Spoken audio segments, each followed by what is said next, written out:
Listen up. You are now listening to News with My Fiancé with DJ Ambush and Morgan Jones.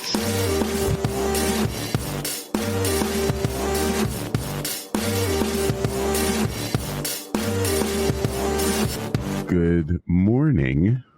Good morning. Hey, we live. Fiancés. Hey, y'all. Happy Thursday. What it do? What it do, though? What it do? What up, though? This has seemed like one of the longest and shortest weeks in between shows. Yeah. Mm-hmm. So much has happened in our at-home life. Man, for real. That it was also long and short. Like it was a lot of stuff, but then also flew by. For sure. Happy to be here. Very happy to be here. A lot of great things have happened. Woke up before my alarm.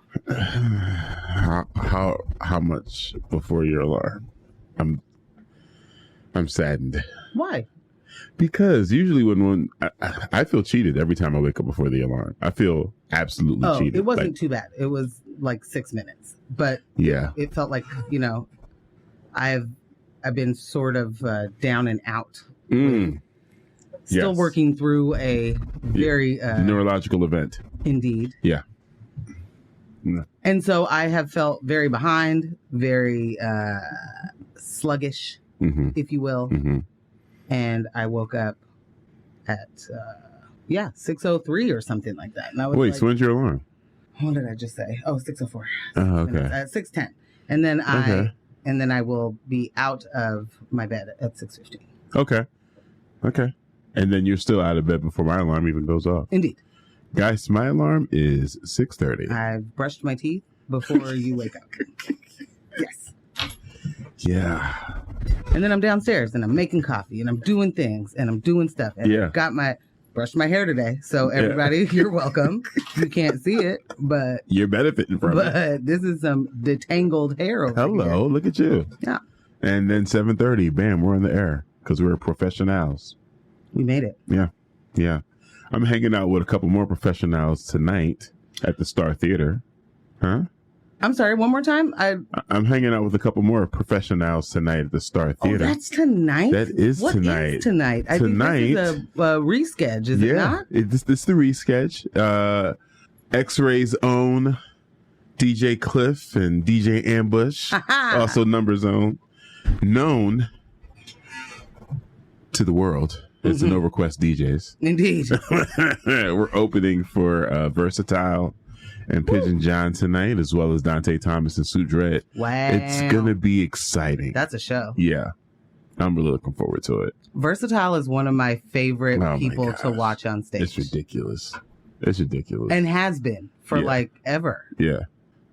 It's a really nice feeling to have like that collective, like I grew up with. Right. And, Yeah. Not to say that he's much older than me. I'm not saying that. No, I wasn't. Oh, okay. I wasn't taking that away from him. We do have a text. Already? Oh, God. The look in your eyes, I am gravely concerned. Mornin Fiances. Was Morgan's alarm a 2-alarm or a 4-alarm? XOXO Rudo. And I think that's in reference to maybe the fire that was across the street yesterday. Yeah, I think so. That might be that. Guys, that looked like it might have been a 3. There's so much stuff out there right now. There's still there's like a crane. Yeah. Sorry to the prop shop, man. That absolutely sucks. We got to take a look. I'm not sure if POIC is affected, but it's the same building. So you got to imagine that it is like the fires on the inside. Somewhat of at the very least, smoke and water damage. Yeah, but man, hopefully there was no loss of life. I don't think I heard anything about that. I don't think I did either. So that's good. I know I didn't. That's a plus. That doesn't mean it didn't happen. That's a plus. All right, let insurance handle it. You know what I mean? Yeah. You know what I'm talking about. Oh. Well, so many things. So many. And I don't even know. Like there is so much happening that it's hard to focus on what is most important right now. Right.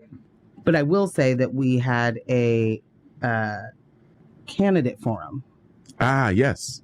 Right? Yes. Well, we didn't have it, but we hosted it. We emceed it. Levin Community Center. What day was that? That was last Sunday. Sunday. Yeah, Sunday. Is that true? Yeah. Okay, this start of our week. Just literally gone. Okay, so we did that. City Council candidates for District 2. Correct. Shout out to Tim and Kip from the Progressive Portland. Yep. Which is also our district, guys. That we live in. Yes. Mm-hmm. That is our district. We're down the host for other districts, so if anyone's interested. Yeah. If you want we'll jump in there. If you want us to host your candidate forum, shout out to Chase and the X-Ray crew for live engineering the entire event. Killed it. Absolutely incredible. Yeah. But yeah, it was incredibly interesting. There are so many people with so many ideas. Yeah. And I appreciate the fact that we have expanded our form of government, and absolutely, I am excited to see this implemented. And yeah, I want to hear what the other district folks have to say. So if anybody wants us to do that, we around. We had 11 participants that night. We were supposed to have 12. Oh, I think was it one neglected? One was too busy. I think that Who one said was maybe. I didn't really need to do this. Dan Ryan. Daniel Ryan. Dan Ryan, who already holds a position, and then was like, actually, I'm gonna run for mayor, and then actually, no, I'm not. I'm gonna stay here to sabotage everything that happened. Cahoodling. Straight cahoodling. Well, that happened. Yeah, well, for Nays in the mayor's office, I can cahoodle it was like the good old days. What an opportunity to really either show your go on. You've been doing this. You are one of the only elected. I mean, I don't think anybody else that's running right now has been elected in District 2. Mm-hmm. Has been elected to anything. I don't think so. Person with the actual experience of the previous government. You could talk to, how it will be different, how you're excited about it, something, and instead spaghetti, Well, I think that once he got word that there was a Q&A, I was like, I'm just going to catch up on Night Country. I'm going to fall back because, the Q&A was spicy. The Q&A started in a way that none of us were prepared. Yeah, and he certainly wouldn't have been to answer any of those questions. No. I did appreciate each candidate that jumped to the mic to try and be I have answers. Yeah, I got you. Yeah. But yeah, there was two spicy moments just immediately back to back. Off the top. Off the rip. Man, that was interesting. So yeah, there's audio and video, I think. Yeah, it's up on YouTube. If you guys missed the forum, you can catch it on X-Ray FM's YouTube channel. It is there, the whole thing, the 2 hours, boom, Leave some comments. Tell us how awesome we did. But yeah, again, shout out to X-Ray staff. Really killed it. Yeah. I miss doing live streams with the old X-Ray staff. I could absolutely tell. Yeah. Ambush very badly just wanted to hop in and get to work in the way of setting up an event and doing the audio. I was like, you better, could you chill? Can you work on your questions? Yeah. Can you just double check We have stuff that we're supposed to. Oh, the old TriCaster. Haven't seen you in so long. Oh, boy. Yeah. So anyways. Yeah. Moving on. We got a lot to talk about. That was a really great time. It was. We look forward to doing more, or at the very least, just sitting in and listening to other candidate forums. And if you have the opportunity, if in your district, somebody is arranging. I think this was really shout out to Christopher Olson, who is one of the candidates. Sort of, that was his idea. His idea. And then you can't really be the whole organizer and host when you are also a candidate. I think, that's a lot to ask for. So Tim and Kip really took it over, and that was really great. Yeah, it was great. But if you have the opportunity to do that and meet the people that are running and ask them questions that matter to you, this is the time to ask them now before, they're too busy and important to talk to you anymore. Because this is how it bees. It bees like that sometimes. I wonder if I can find an edited version of that song. I'll play it. Did we at all talk about Nicki Minaj and Megan Thee Stallion? I feel like that was last week's news. That was last week's news. This week we're talking about another Nikki. 2Ks. Nikki 2K. Nikki. That old Nikki Haley. Well, she has some security concerns, guys. And listen. We don't want to, tease anyone, like trivialize. While politician or anyone's safety is truly no laughing matter, I feel like we all have the itching sensation that this call or threat is coming from within the party. Oh no, 1000%. Yeah. No itching inkling here. Just, welcome to the country you think is not racist. Ooh. And then remember when she was like, no, it is not a racist country. And then she was like, I experienced racism when blah, blah, blah. And then was like, but no such thing as a racist country. It's like, I know her PR team is just like white knuckling, like, oh, jeez. I think you think that. And I think they're probably clapping. I mean, all of this works. Yeah. Especially when people, because you're talking to multiple audiences, right? She knows that her party is filled with people who are, let's just say, deplorable? No, ambush. I was going to say sleep, because they're opposite of woke. They don't want to. Got you. Got you. In a deep slumber of racism and privilege. Got you. And they don't want to be, disturbed. It's a weighted blanket. It's so comfortable. It's so comfortable. It's a hug. Mm-hmm. And it definitely makes you feel like there's you're still in charge, if you will. Well, and you don't want to hear that actually, guys, the merit that you're saying was the way you got here, which we all like. I don't know if the people actually believe that say it, that are like, I got into Harvard because I'm super smart, or they know that their dad paid for it, or did the library or whatever. Bought the library. I mean, I feel like they have to know that they're not. The merit thing isn't real. I don't know. Because there's confusion about what is merit and what is effort to them. There's no confusion on what merit is. For them? You think they live in that delusion where they think, no, I mean, if it's all they know is that privilege. I think that they can believe that they have done some of the merit, but I don't think that what merit is up for question. Got you. Or debate. Got you. And you know what? Maybe I take that back. I don't know. they kind of wild. They kind of wild. They definitely could be like, merit means when you're dad. Like, he owns a delership. Yeah, that's called nepotism. What's two different things? Who was it? Was it Felicity Huffman? Yeah, Huffman. With the scandal. Yeah, she is one of the parents in the scandal, and said, "Oh, go ahead." Oh, what were you going to say? I just remember her saying something to the effect of like, "This is my child's future." Yeah, so she did. I don't know what else you expected me to do. Yeah, Well, just recently she was, making some comments about how she felt unsupported through all of this, and she was just really surprised at the way people didn't have her back through this, and it was like, you're a criminal, okay? You're. I'm not sure what you were looking for as far as support. We've seen people get locked up for less. Way less. Like, wow. It's like, it's almost, are you playing a character?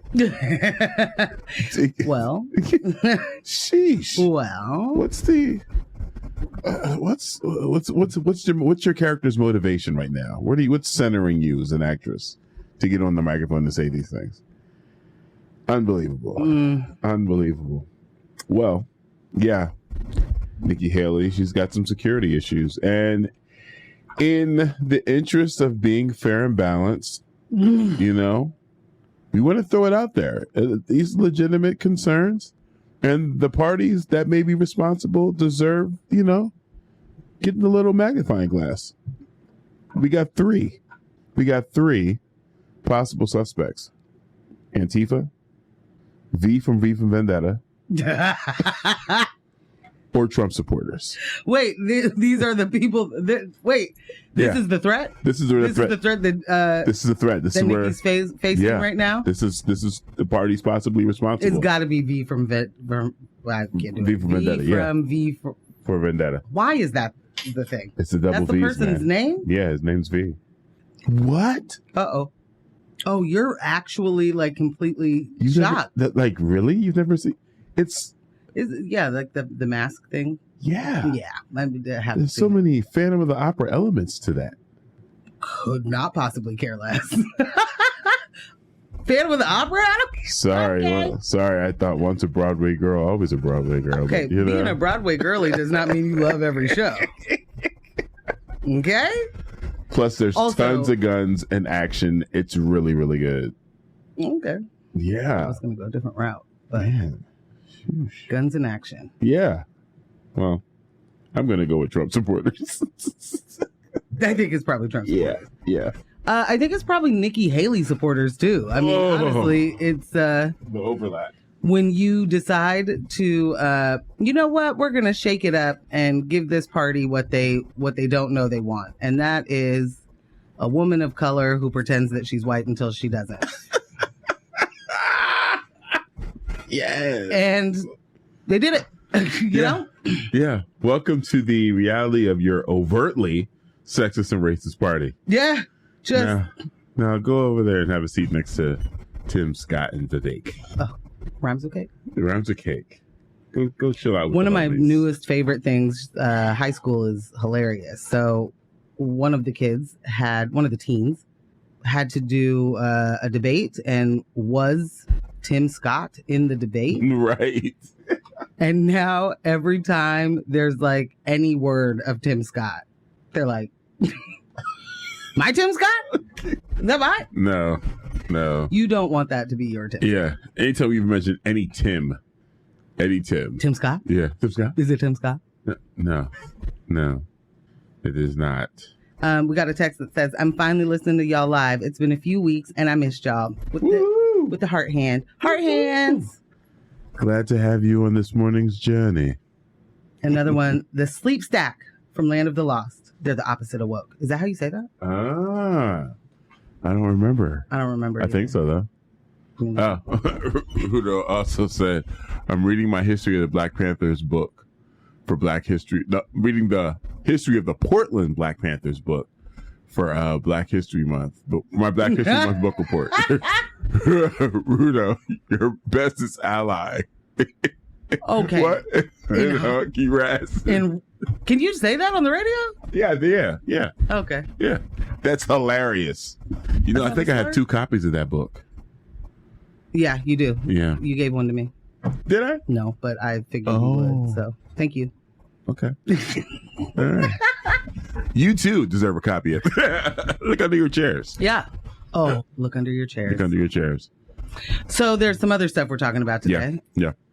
Speaking of security, in local news, I don't know. You know, actually, I see what this says here, and then it's like, okay, I'll just say it.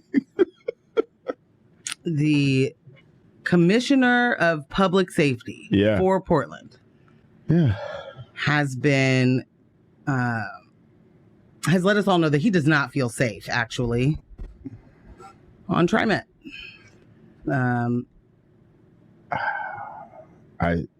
The max, there's just not enough, I don't know, agents to ensure that Renee Gonzalez would be able to have a VIP seat that is sectioned off that would, like, basically, he should sit where the conductor does. Right. I think that's what he's going for. Unless the conductor wants to ask him questions. Well, the conductor certainly, it would be like contractually obligated to not ask questions except for like, how's your morning? Right. Where are you going today? Right. Will you walk the rest of the way to City Hall? Or will you ride the bike you don't have with you right now? By his accounts, he was criticized and questioned about, some of the decision making he made around the houseless community. And in pursuit of gaining his attention, this person touched him. Now, there's been he was assaulted. He didn't use that word. Oh, he used the word accosted, though. Accosted, definitely. Yeah. And an unwanted touching. So, like, maybe it sounds like you did a really good comparison when you brought up the Rudy Giuliani situation. Like, I will tell you this about that. So we can't actually get all the way into this. This is part of the story. Right. The point is, Renee Gonzalez was confronted in public, and that to him was an actual attack on his life. And thanks to his family, who know how to make great decisions, they have asked him to not ride public transportation until, there is a way to do it safer.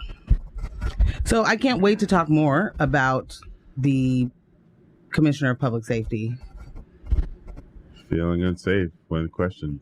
Being scared. Yeah, scared. Yeah. In national news, Eric Adams, who is never scared. Okay? Never. Oh. He is bulletproof vest that say NYPD door knocker all the time underneath that white button up, baby. Did you see what he had under the vest this time? The Punisher logo? No. What? A $680 Fendi scarf. And it made all the headlines. It was like, this man think he A$AP Rocky. He does. He does. He Not does the think. Fendi scarf. Who gave you that? Eric Adams does think he's an A$AP Mob. Oh, he definitely my word. Does. Yeah. A$AP Adams. A$AP Adams. Oh. A$AP Eric. We do not allow No. police into the A$AP Mob. He is performing cultural appropriation. Like literally always. Yeah. And it's not always this. No. This is hip hop culture appropriation. Sir, back away. It's amazing what you get to participate in as a Black person of a particular time. Like, there is no reason that I know that Eric Adams should be getting celebrated for 50 years of hip hop. Like, do you do it? Are you a hip hop? I don't understand. Are you hip and hopping? Yeah. Do you do the raps? Come on, sir. Get out of here. Why are you getting 18 straight days of like, I mean, I wouldn't want the celebrations that he had going. KRS-One, hard pass. I was going to say, I'll say it in the air. KRS-One, you're a sellout. Boom. Oh, okay. Yeah. Well, and that's not even spicy for me. It's definitely not. So Eric Adams is losing his high school popularity contest. It's not going well. Not going well. And if you'll remember the name Jennifer Crumbly, Ethan Crumbly, I believe is her son's name, who is the Oxford High School shooter. Yep. Who was sentenced to, he pled guilty. He was sentenced to life in prison. Yeah. And this is the first time that we are seeing parents be charged for anything. And she was found guilty of manslaughter. Yeah. In an unprecedented ruling. Yeah. The husband/dad is on trial next month. Yeah. That'll be interesting. Yeah. And what makes it so unprecedented is the level of charges and the level of the crime. There have been some previous cases where parents have been found liable for their children's activity. But this right here, they're saying is opening the floodgates. What, Gates of flood. We'll just leave it. Yeah, okay. Right. They're opening the floodgates of accountability. Yeah. They like them gates. It would just, I think that this is, I hear them on the floodgate idea. But it's very interesting to me how, at least for my entire life, I would hear people saying, what about the parents? What did the parents know? Yeah. Why haven't the parents done anything? Well, don't you think, so we're finally finding out that some of the parents have been like, oh yeah, no, I totally know. And also, no big deal, guys. Stuff's funny around this house. Like, you just don't really, know. Things are all jokes. You can't really, predict, or who's to say? Teens are teens. What are you going to do? Just out here teening it up. At the expense and of others. that's gonna absolutely, I mean, Mom definitely left herself a trail of, I just watched a few clips of her testimony and other people in the, involved in the case. And she was very poised and all of those things that you need to be. I mean, this is 2 years in the making of getting to trial, I guess. But the point is to try and explain and give context to some of the stuff that sounds wild. And she did not do a great job of that. Oh, no. It was definitely okay, so I hear you that's why you think that wasn't a big deal. Could that have gone a different way, maybe? And she's like, suppose. Everything can go a different way. Anything could happen. So anyway, I'm sorry, I've made it all long and drawn out, but local news, Renee Gonzalez is scaled. Yes. Nationally, Eric Adams is scaled. Mm-hmm. And you think Crumbly's mama is going to jail. Yeah. All right, so we're going to hop into a music break. But before that, you're listening to X-Ray FM at KXRY Portland at 91.1 and 107.1 FM, and in Nehalem, Wheeler, Manzanita, and Rockaway Beach at 91.7 FM, streaming online everywhere at xray.fm. Thanks to everybody texting so far. We're looking to hear from some more fiancés when we come back with the news. And we are Bizak. This is News of My Fiancé with Morgan Jones and DJ Ambush. Shout out to the No Request Squad. Squad. That joins us at White Eagle Saloon every last Sunday, every fourth Sunday of the month.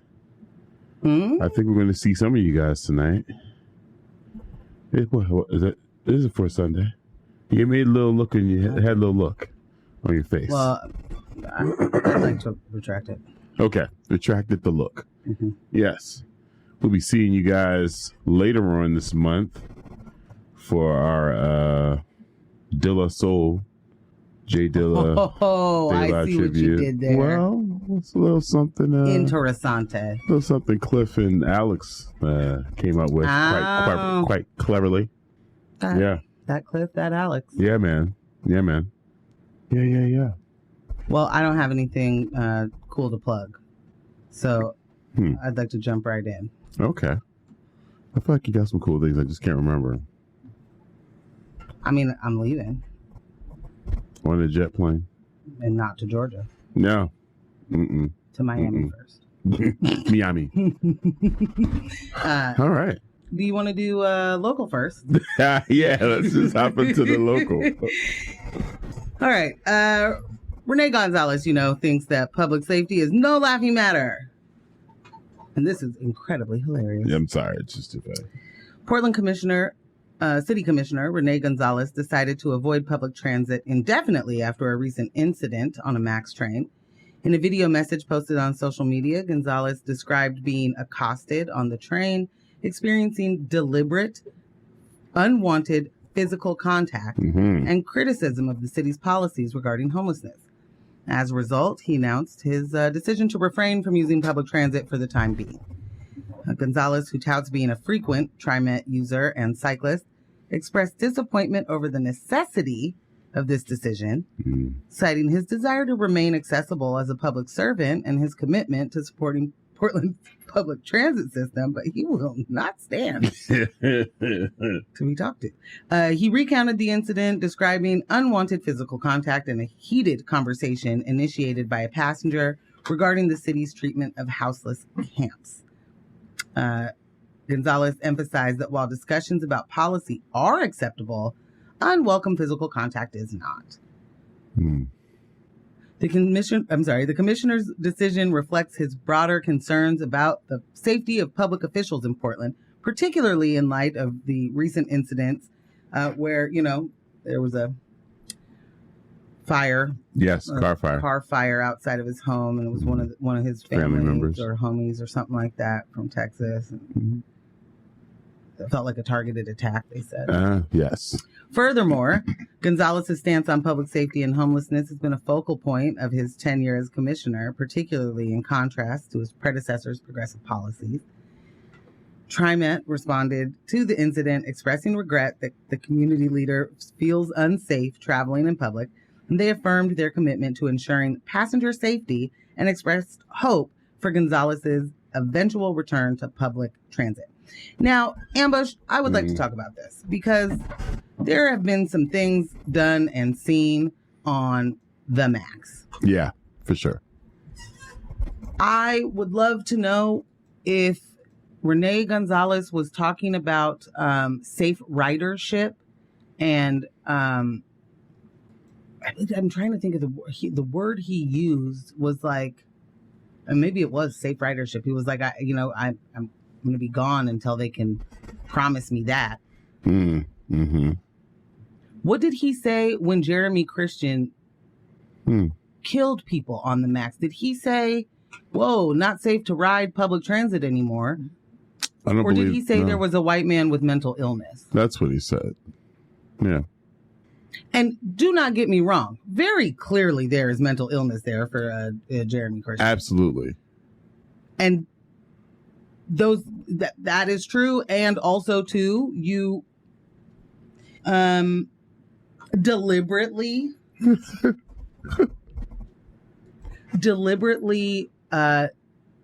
minimizing really big, harmful, scary, dangerous things in order to minimize the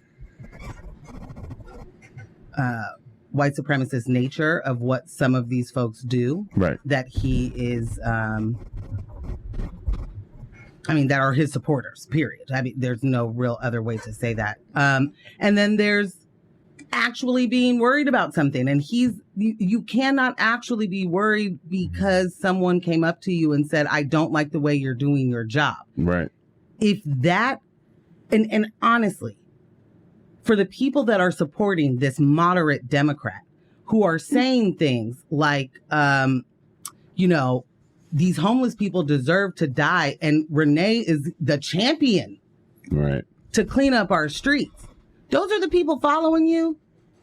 You can't be serious that you're scared of the woman who tapped you on the shoulder. You ignored her, and she tapped you on the leg and said, you're out here killing folk. Right. And you were like, what I can't handle. Please, madam. Y'all are the yourself. people that talk about snowflakes and facts over feelings and all of the... Excuse you. Well, to be fair... No. Okay. To not be fair, upon announcing, his run for mayor, he did identify himself as a centrist. Yeah. Yeah. And I believe that's what moderate Democrats mean. Just sitting over here in the middle, guys, none of this extremism. I certainly wouldn't at all consider myself like a far right conservative. I wonder why everything he says is exactly that, though. Yeah. I wonder why the policies he wants to enact are, in fact, that. And I don't even mean far right, because I'm not doing this whole everything's extreme. Right. The policy may be extreme in my mind, but it is not extreme to them. Right. And it is not in any way out of line. It's like the thing that is supposed to happen in their mind. You know what I mean? Pretty much. I just, I can't handle people wanting positions of power and assuming that they are the ones that can fix things.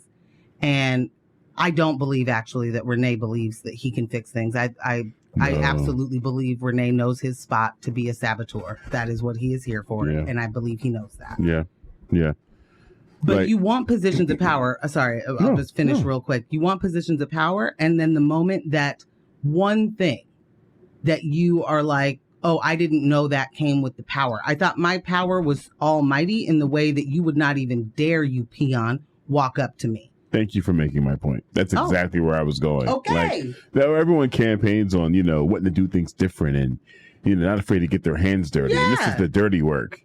Someone is questioning your decision making in public, and they attempted to get your attention, so they knew that they were having a conversation with you and you weren't ignoring them. And now you're accosted. Like, I think about what we're saying here. Because someone wanted to talk to you about your decision making, about your policy making, you don't feel safe riding TriMet. You don't feel safe being in public. You would prefer to be insulated while in public so that no one can question you, no one can talk to you about the decisions that you're making for their community, like our city. Like, and you want to be, and now you want to move up to be mayor, and then what? Really, again, be in a situation where I just, enough with the questions, guys. Please, you could just for as much give me some time as here. I can't stand Tevis. Man's be getting talked to on a Tinder date, on a walk to the store. They play no games. That does not mean that he responds well. But what he doesn't do is say at least that I understand. I am being accosted and I can no longer travel the way that I used to. Imagine being the person that's like, I'm multimodal. Who even uses that phrase? No shade to everybody who does. Yeah, sure, of course.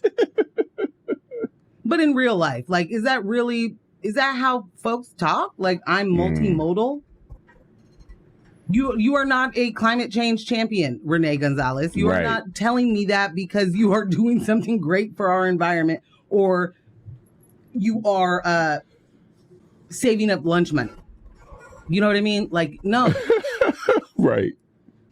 That's appreciate your choice. We got a text here who, boy. Fiancés love to be given breath in my lungs and y'all in my ears. Hey. Again, F. Renee. Such things you can't say. POS. Wow. He used TriMet to get a budget line so he could get transportation. And I want to thank you, Fiancé. Wow. For bringing it home. Wow. Because here's where I didn't, yep. I mean, that's the kind of thing where it's like, oh, I didn't realize that. And yeah, obviously that's exactly what happened there. Yeah. When you think about the words he used, like saying that TriMet is not safe, he can't wait to get back until they have ensured safe ridership. Putting that on TriMet does what for the city that you are trying to get people to be a part of and go downtown and like, does what? Does what?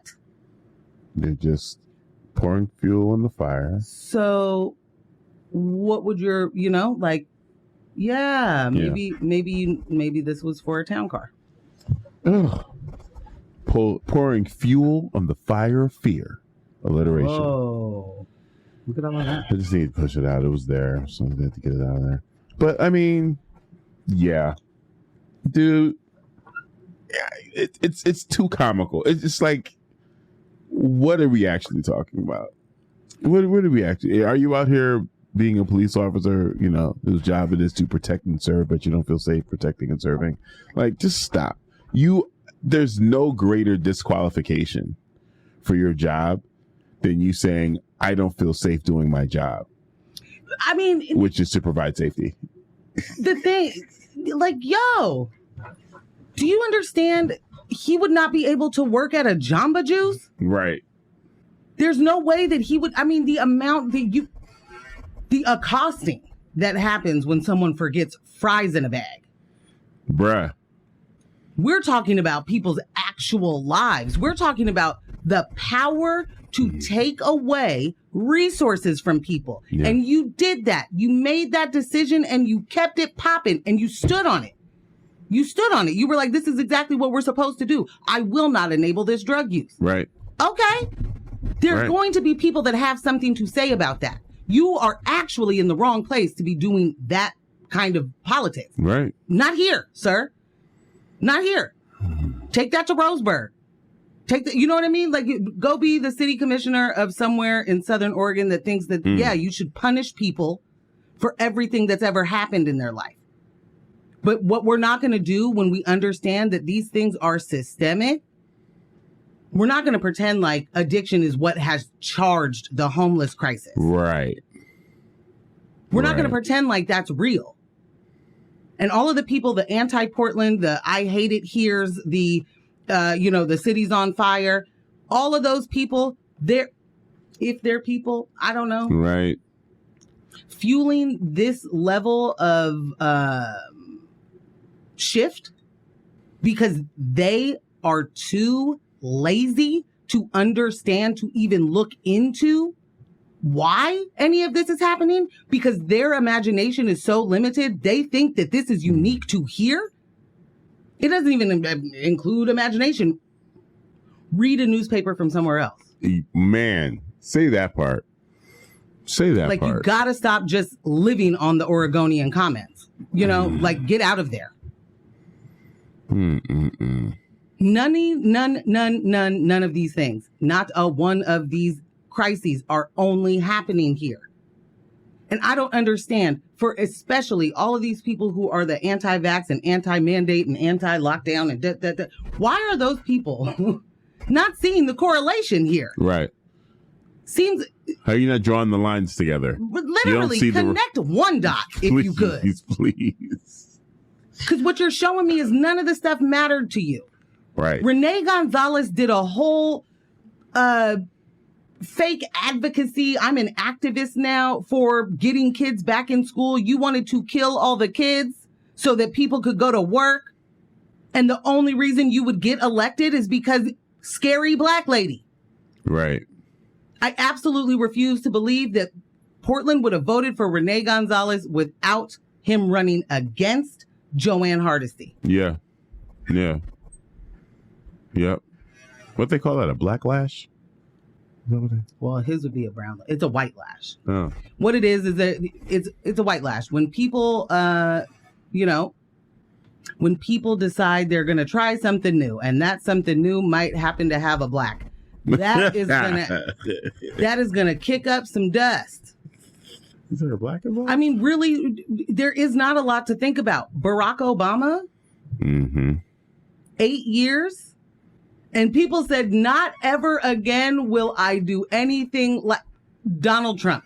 Put the big dummy there. The puppet voting against your own interests at all times in the service of anti-blackness. Grow up. Like, be for real. Right. That's a person who is like, Renee is responsible for death. This is not like hyperbole. I'm not making that up. Right. The choices, the things that you are looking for, the policies that you are trying to enact, and the ones that you are getting in the way of are killing people. And you talking about this lady accosted me at that, real quick, at that candidate forum, one of the spicy question askers thanked me as she walked out and smacked me on my back or on my shoulder. And I don't mean like smacked me, oh my God. But I would definitely say, in that Rudy Giuliani moment when someone tapped him, smacked him on his back, and he was like, it was an earthquake. Right. I could have died. Knocked me to the ground. I'm concussed. If it wasn't for me hitting the gym, I wouldn't have been able to sustain myself against that attack. Do the push-ups after falling to the ground. Rudy, please. That woman hit me harder than that. And I was like, wow, hey, thanks. Yep, you're welcome. What is to talk about? Was she trying to hurt me? No. Was she, even if she did, it's the kind of thing that I'm not going to say I was accosted at work. Like, I have actually been accosted at work. Right. I have actually been incredibly disrespected at work. I have been completely dismissed at work, but while being yelled at by a customer, like, you don't know what this is. The more power, the more you're responsible for, the more people should be talking to you. The more people should be saying, yep, I don't like what you did there. And let me tell you why. You are choosing to be in a position of power for the city as a public servant. Public servant means public servant. You are in fact responsible to us. And talking to your constituents is not being accosted. I can't handle it. I'm sorry. I don't want to take I've already taken too much of our time. Public servant means public service. If you're not up for that, please do not run for these positions. I mean, imagine the amount of money, the amount of time it takes to campaign, and you're doing that for what? Right. You don't actually want to do the job. You want to, or you don't want that part that comes with it. Right. We got a text that says Renee absolutely has blood on his hands and has caused so much harm to Portland. And what we're referring to, for anyone that maybe isn't connecting the dots or maybe just didn't know this, his tough love approach, which is indicative of where we all came from. Bootstraps, tough love, scared straight, parenting in the 80s and 90s. That's not that.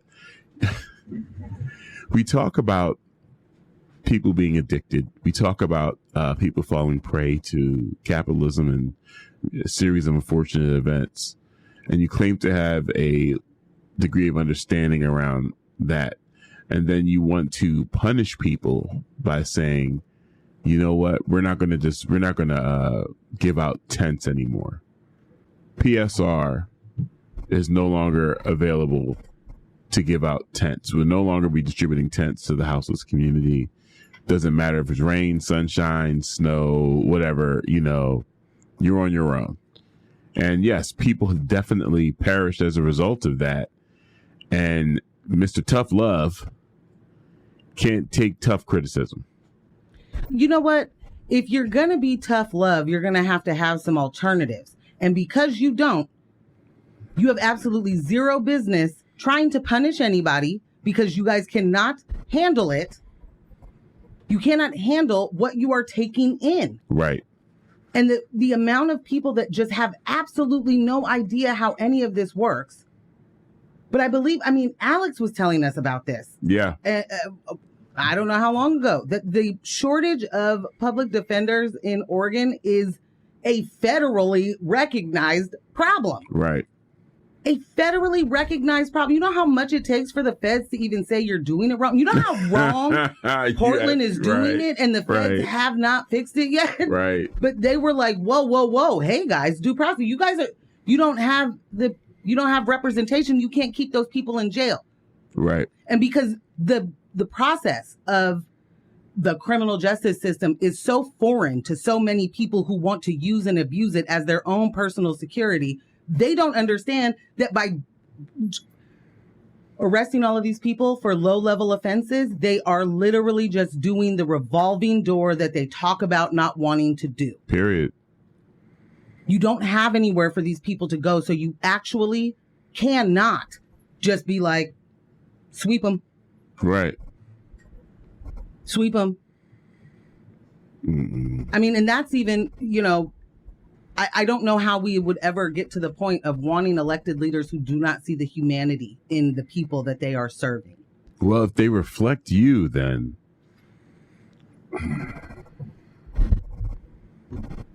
Like, we have so much to do for life to even be bearable for some folks. Mm. And he wants to talk about being accosted on the train. Mm. Grow up, you child. And I said that like being a child is wrong. I take that back. Like, yeah. But this is the job you signed up for. So legitimately begged for it. Yeah, resign or do your job. Certainly not even close to being qualified to be somebody's mayor. You are not qualified to be the mayor of your house. I am certain someone else runs your household. You know what I'm saying? Yeah. Let's jump into a break. I think I'm done with Renee. I woke up done with him. You got some more? No. No. No. We'll catch you on the other side of this music break. Welcome back to News of My Fiancé with Morgan Jones and DJ Ambush. Oh, man. Ready to talk about my favorite mayor. My arch nemesis, Mr. Hip Hop's mayor. Mr. NYC, why'd you do this to yourself? Mr. What's Maya Wiley up to? Is she even interested in running again? That'd be awesome. Can we bring Maya back? Mr. Eric Adams. I feel like I introduced him on a late night show. And I was waiting for the applause, and then he walks out with a Fendi scarf on under a bulletproof vest. That is where Fendi scarves go, though. Directly underneath bulletproof vests. Yeah. If we take it back to the origins of the brand, you know? Oh, my God. Pre-World War II. Oh,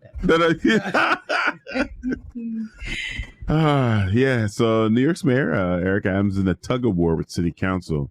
The alarm bell started ringing almost a year ago within the NYPD's highest ranks regarding a bill requiring police to report demographic information on all investigative encounters with civilians.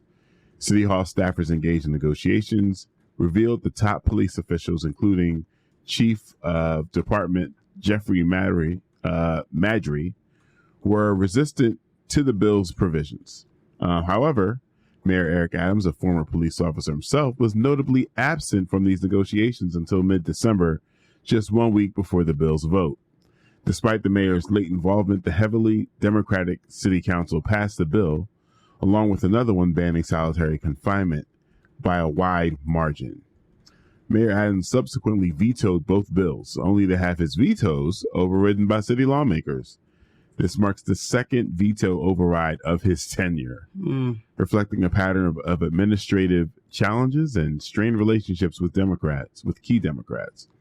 According to some city officials, Mayor Adams' intergovernmental affairs team lacks legislative experience and a clear chain of command, leading to decision-making paralysis and an over-reliance on an inner circle of advisors.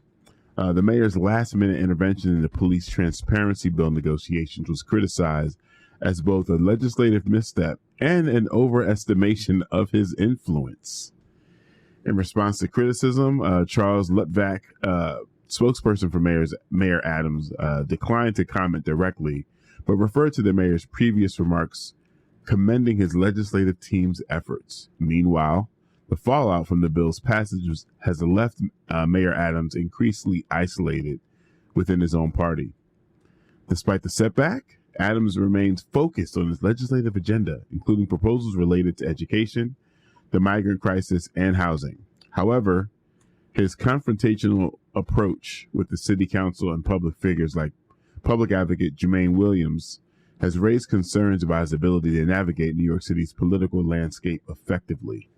For now, Mayor Adams remains undeterred, maintaining that his administration is committed to serving the people of New York City and addressing the pressing issues facing the city. However, the recent clash with City Council underscores the challenges he is currently facing. A lot going on here. A lot going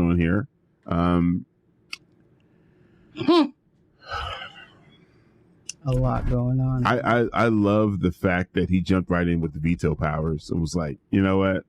I know this is what the people want, but I know more than you guys. I know best. I know what is best. And we're going to veto this. I know I wasn't part of the conversation for months leading up to it, but it doesn't matter. We're going to veto. I was briefed. Right. And then City Council was like, boop. Right in your little nose. Boop. Guess what we're going to do? What the people want. I mean, I am so disappointed and disheartened by the brand of person that Eric Adams is and how it isn't just that people are getting duped, right? it's also who they run against. And we continue to do lesser of two evils. And that is just the way a two-party system is going to leave you. Right. Especially when money is what controls both parties. And this is not me going into the third-party rant that y'all don't like. This is me making the point that it is down to your city government when it is just when your choice is, harmful A or harmful B, and harmful B is like, well, at least I won't, I don't know. Do that thing. I won't do that one thing that's really egregious. I'll do the rest. Yeah. I won't do that one thing. They take the rest off my table. But, we've got a lot of one issue voters. That's a real thing. I mean, we saw that at the forum for city council here, where that was, I don't mean to go into this, but I'm going to go into it real quick. It was rough to see what is important to some of the folks that showed up there. And especially right now. Yeah. It was I think it was the second question that was like, was it the second? It was the second question. Asked about a ceasefire. Yeah. Where do you stand on a ceasefire? Where do you stand on a ceasefire? And the way that some of the crowd responded by saying, I care about what's happening in this city. Why aren't we talking about what's happening in this city? Right. And shout out to the person who I think was last in it all. Yeah. Who explained that Portland as a city gives Israel $10 million a year. Yeah. Because we have our sister city there. Well, who doesn't have a sister city there? NYPD has a sister station there. It's true. To live in such a siloed environment in which you are such the rugged individual that nothing outside could matter. And especially the people that were having that moment were there rallying for a community. Right. And it was very clear that that's the only community that mattered. And there was going to be zero intersection into that community that was paid attention to. And the priorities. If you don't think that it is connected, that your tax dollars, both state and federal, are going to other countries, their governments, to provide many of the things that they tell us we can't have. Right. And then,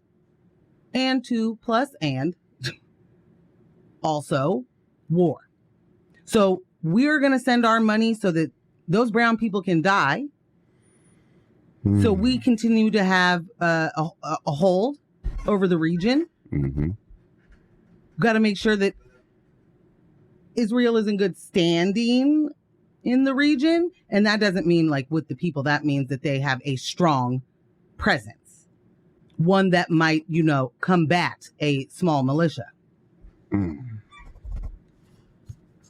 Those things are absolutely connected. They are incredibly important to everything that you care about in this city. Yep. If you think that there's not enough money to do the things that need to be implemented, one, you're wrong. And two, you should be big mad when you find out where some of that money is actually going and what it's going for. So in the moment that you hear when you're lamenting, how dare you guys be talking about this out of the country business? The moment that you hear that the city that you're talking about, you care about and want to talk about, sends $10 million to another country while you're talking about clean sidewalks, that should radicalize you. Right. Also, want to be, crystal clear. That's nasty work from you. That's nasty work from y'all to be like, yeah, sure, whatever, Palestine. Like to be so dejected by the question. There was a line of people, that had questions for the candidates. This is the second person This is after your person already asked the question, representative of your group. Yep. So then the follow-up person is asking a question that they have, and your disrespect, not only for that person, but for the issue being brought up. That's nasty work. That's you sleep okay like that? Man. Okay. Cool. Again, but don't later in some other scenario try to convince me that you're an actual human being. I mean, this was not a story, but this adds, I think, to me that, I don't know actually, Ambush, how many times you have heard this floated, but as a person from here, for much of my childhood, there was one professional sports ball team. Oh, yeah. And the idea of a Major League Baseball team has been floated and floated and floated and floated. And it gets thrown out there every once in a while when apparently nobody knows what to do with money.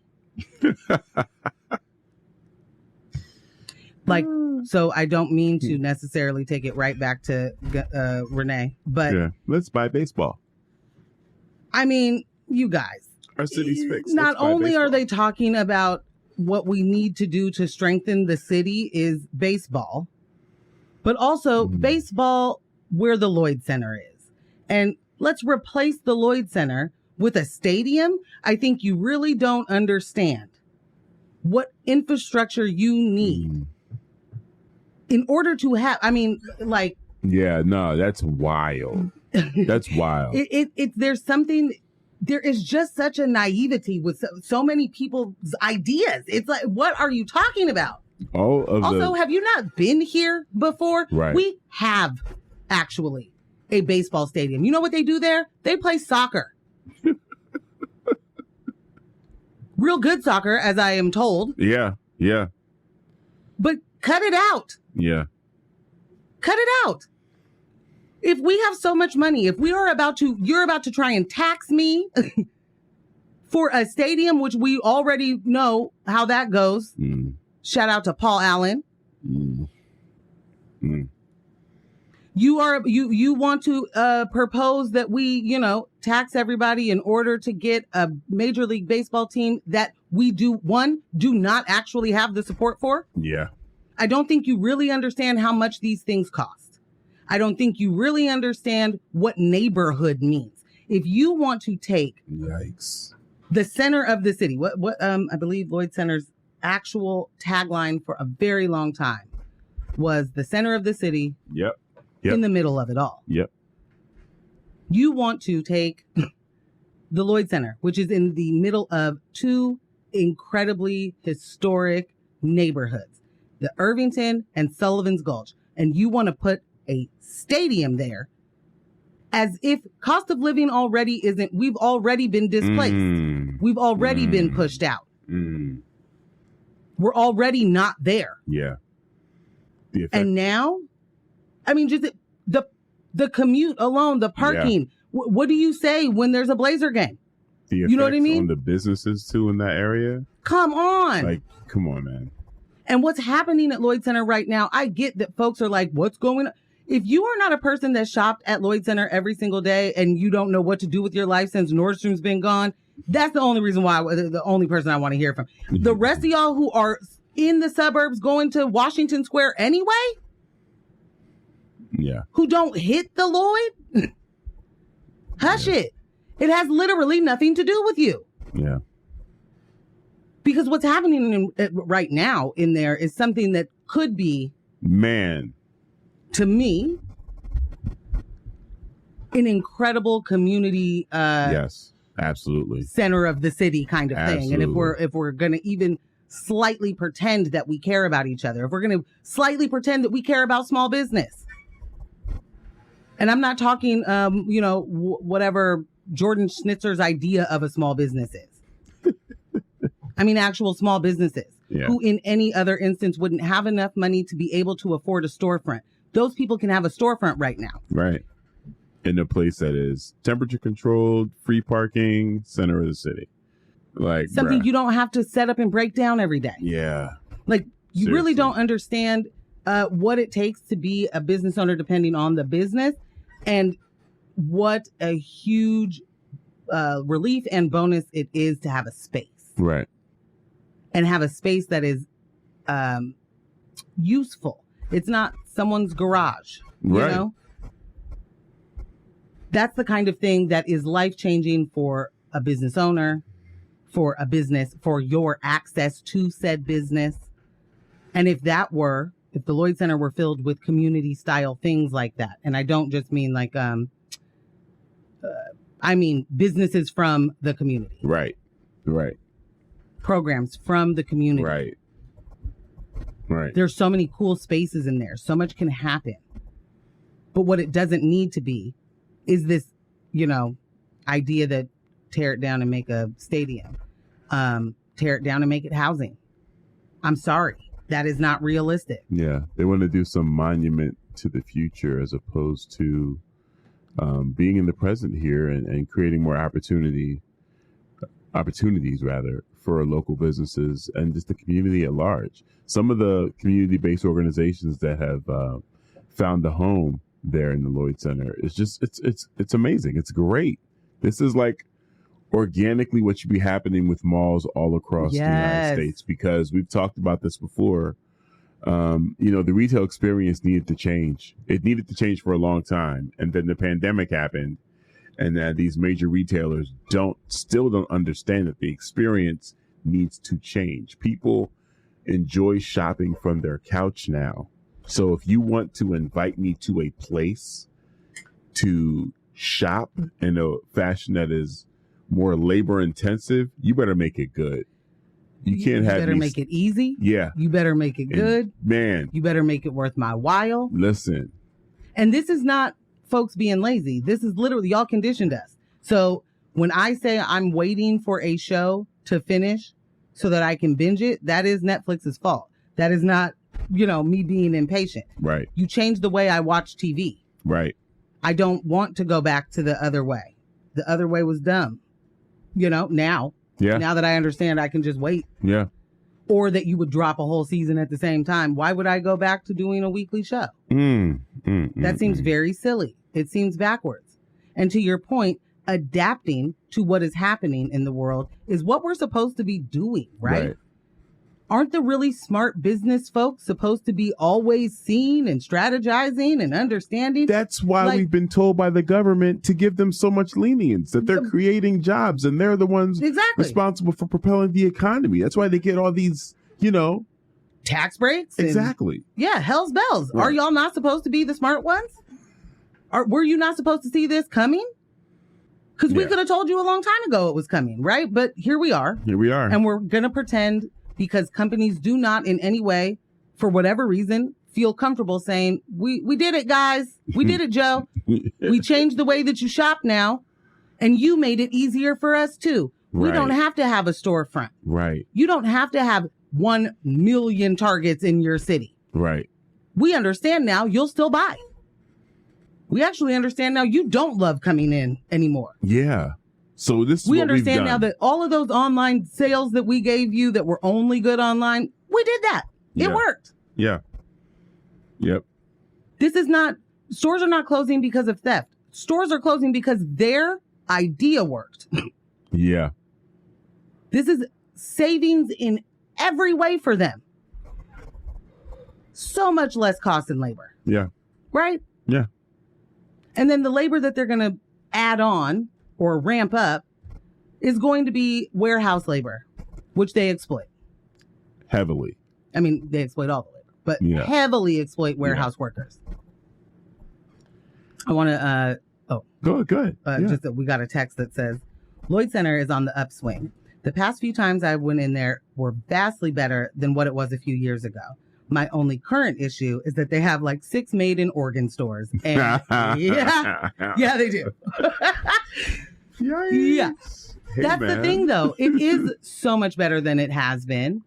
And it's one, I mean, if you're not from here or if you are not a part of certain communities, maybe there is no big deal. Maybe you just see it as an empty place. There are multiple Black-owned businesses in the Lloyd Center right now that would have never, ever been able to get that space. Oh, facts. Absolute facts. Not ever, but, not in the beginning of their business. Yeah. Not from the start.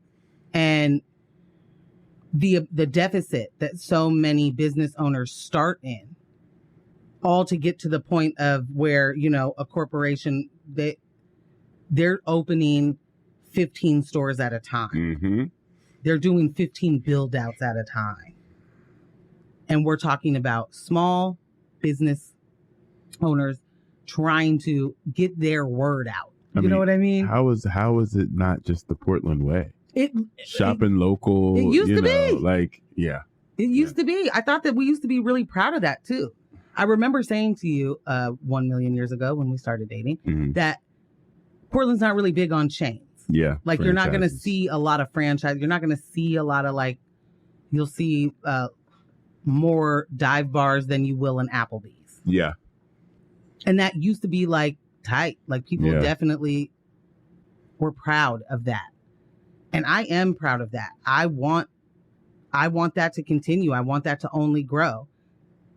There's room for so many amazing businesses, services, expanding our horizons to other things that we haven't known about. Right.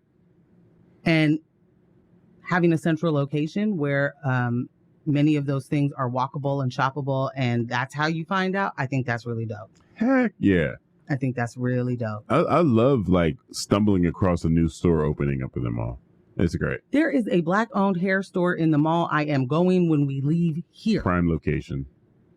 When we leave here, I am going. Bam. Like that. Right at the ice rink. Boom. Can't beat it.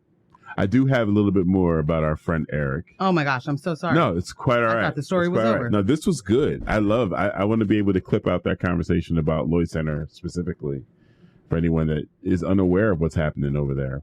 But so just recently, Mayor Adams donned a bulletproof vest and accompanied police officers on a raid in the Bronx tied to a major robbery ring.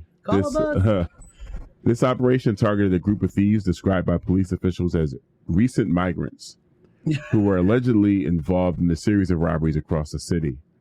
The raid, promoted by the police department's social media account, has intensified the debate around the migrant crisis in New York City. While some view Mayor Adams' participation as holding migrants who commit crimes accountable, others, including immigration advocates, criticize it as a political stunt and express concerns about escalating xenophobic rhetoric. In response to criticism, Adams reiterated his commitment to public safety, stating that a small number of individuals are breaking the law and having a significant impact on public safety. However, it's worth noting that crime rates in the city remain relatively stable compared to last year, according to police records. Love those police records.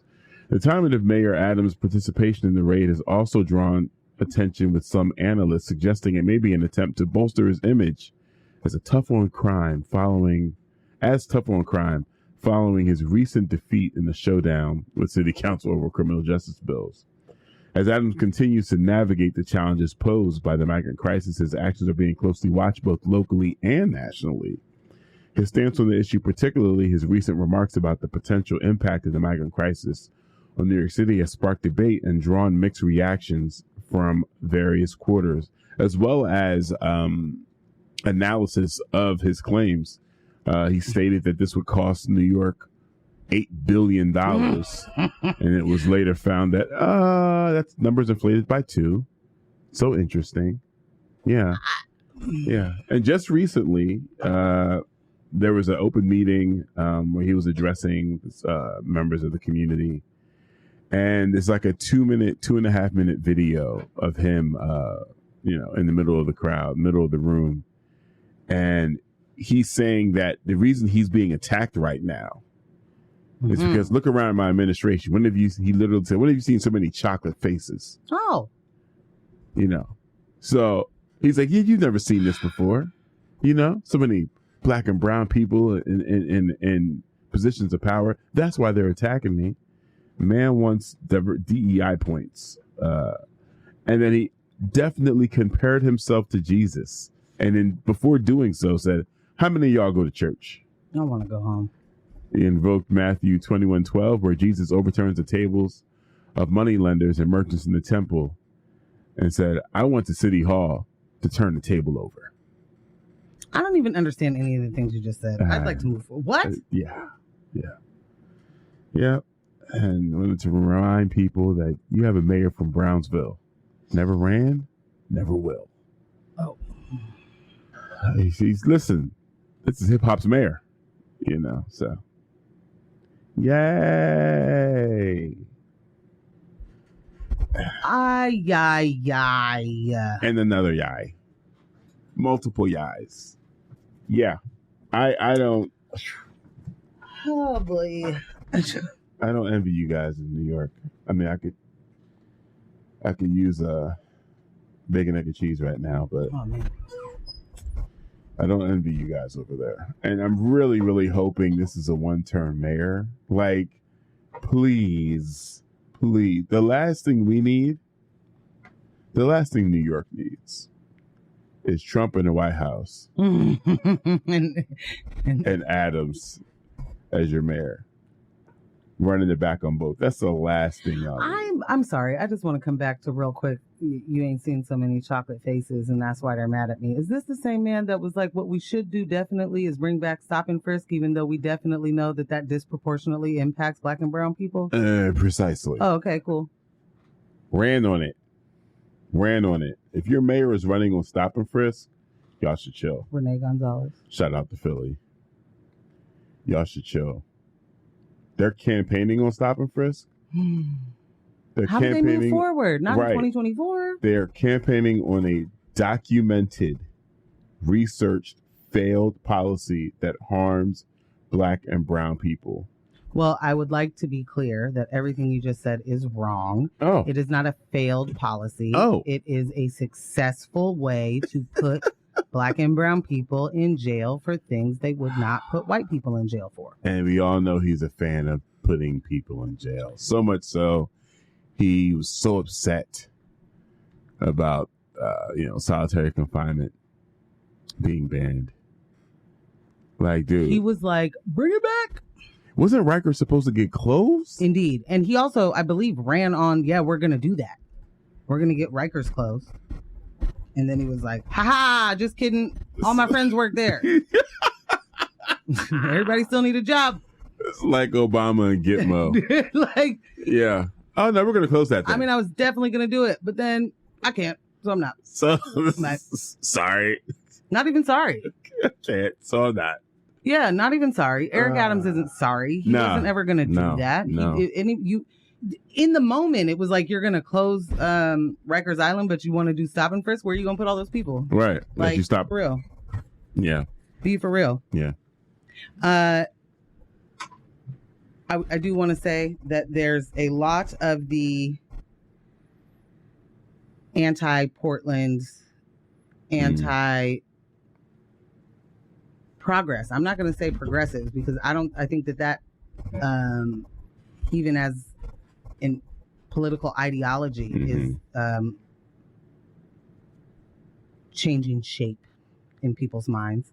I mean, it is literally, if you are there calling Joe Byron a Marxist, it's incredibly sad that this is where we are. So the folks that are like, education, so important. Right. But what's the education? Because when you don't think these things are real, or you don't think they're happening. So with all of that anti-Portland, what I'm trying to say is we must differentiate between things that need to be responded to. Yeah. Things that need to be ignored. Mm-hmm.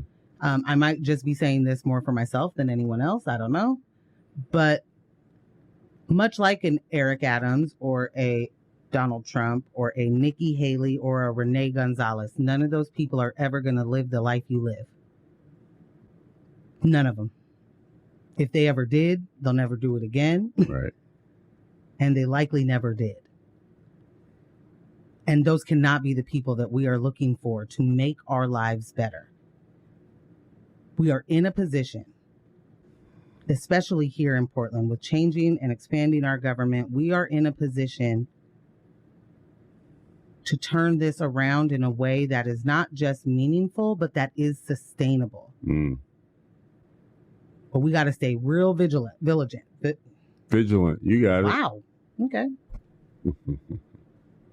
Because it's distracting out there. Yeah. It's really distracting. But there's a lot of bots. There's a lot of people that aren't from here, that don't live here, that never have, that want to call you an imbecile for, decriminalizing drugs. Allow that. Move forward from it. Because that's not even real. At all. But what we have to do is continue to put pressure on the people who can change it.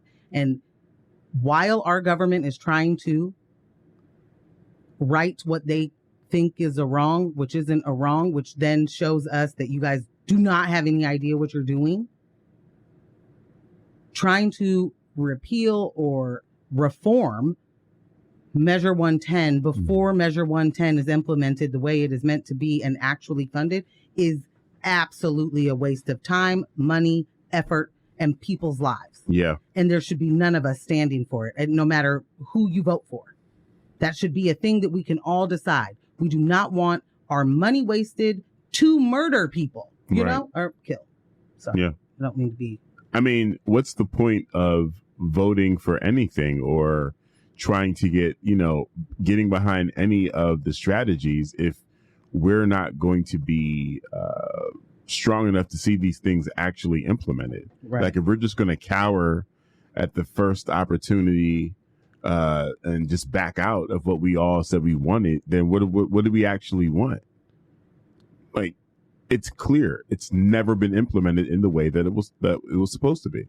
So why are we throwing in the towel? Like, why are we giving up? And I would just love to say that if we care about these things, we have to know more about these things. Right. We have to put effort into knowing more about those things. And when you are talking to or hearing a person say things that it might make you go, wait, is that true? Or right. I don't think that's right. Right. Challenge it instead of just moving forward, because we are sort of bombarded with opinion as fact. And what we have to do is stop allowing, we just have to challenge that so much more than is being currently challenged now. Yes. Because, man, everyone is not deserving of your time. Everyone is not deserving of your peace. For real. Oh my word. I'm sorry. We just got a text that, and I know we have to go. Good. Text says, love you both. Did you see the Willamette Week article on how we need to get rid of the bottle bill because bottle collectors buy fentanyl with their collection money? I'd love to hear you talk about it. I almost, we didn't have time. I almost put it in our top of the hour section. So we're going to definitely chop it up about that next week. But I saw it last night. I got a tab open for it. I will just say right now that cover story, as a matter of fact. This is classism, and this is a part of the class war, and there is zero reason that we would get rid of that other than punishment. Right. Kill the cop in your head. Why do you think you get to tell people what to do with their money? Not you, fiance. Right. But like, seriously, when people are like, they buy drugs with that. So guess what? They also buy food with it. So shush your mouth up. Close your face. Close your face. Nobody says anything about the things you buy on the internet, right? Be quiet. When you're in your living room doing your things that no one's saying anything to you about, that's what you're doing. You're right now that they're in their living room doing their things. Right. And if you truly didn't want to see any of those things, you would make sure those people have houses. Listen to Tom Hartman. Yeah.